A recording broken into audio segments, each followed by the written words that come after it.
Hi, Christiane Yates here, Platinum Real Estate Professionals, carrying our segment on first-time home buyer questions. So one of the questions that we often get is, okay, now we're under contract, so now what? What happens from here? Well, there's going to be a number of things that are going on, all in conjunction with another.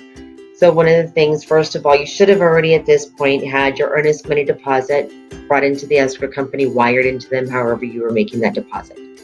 Next is you're going to be ordering home inspections. You want to make sure that the property is in the condition that's acceptable to you. Your lender is going to be ordering an appraisal. They want to make sure the property is in good condition to a certain point, not as much as a home inspection, but they're also making sure that the value is there. So if you've offered $300,000 on the house, they need to make sure the house is really worth $300,000, or is it really worth $295,000? Those things come up.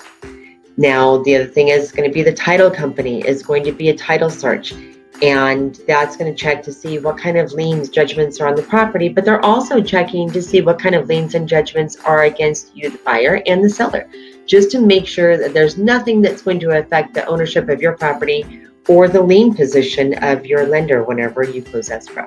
So that's great. All those things are being done, and there are things that sometimes come up. They're checking to make sure homeowners associations dues are paid. They're going to check to make sure property taxes are paid. Anything like that that is going to just affect your ownership, because when you close escrow, you should be responsible for those items as you own it from that point forward. And the other thing is, please, I'm hoping that everybody's saying this, but if it's ever a question, don't do anything to affect your credit whenever you're in the middle of buying a house. Don't go out and buy that washer and dryer because the holiday came up and they just had this great holiday sale. So now you're financing it. Paying cash, fine. As long as it doesn't get into what you need for your down payment and your closing costs, by all means do it. Take advantage of the sale. But definitely don't put anything on credit. Don't go out and buy that new car. Don't increase your credit lines. Don't do any of those. Just leave your credit alone while you're in the process of closing this transaction. Right now, don't focus on those things. Focus on your property inspection. Focus on making sure you're getting your lender all of your documents that you need during the time you're closing. Always update them on your bank statements and pay stubs. Best thing is, as soon as they come in, shoot them over to your lender. That way nothing is delayed, and they have them before they've even known to ask for them. I can't express that enough.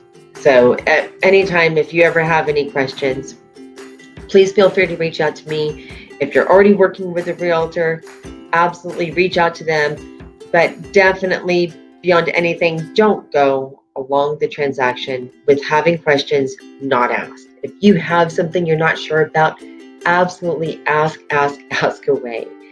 And again, I'm always here to answer any questions. Please feel free to reach out.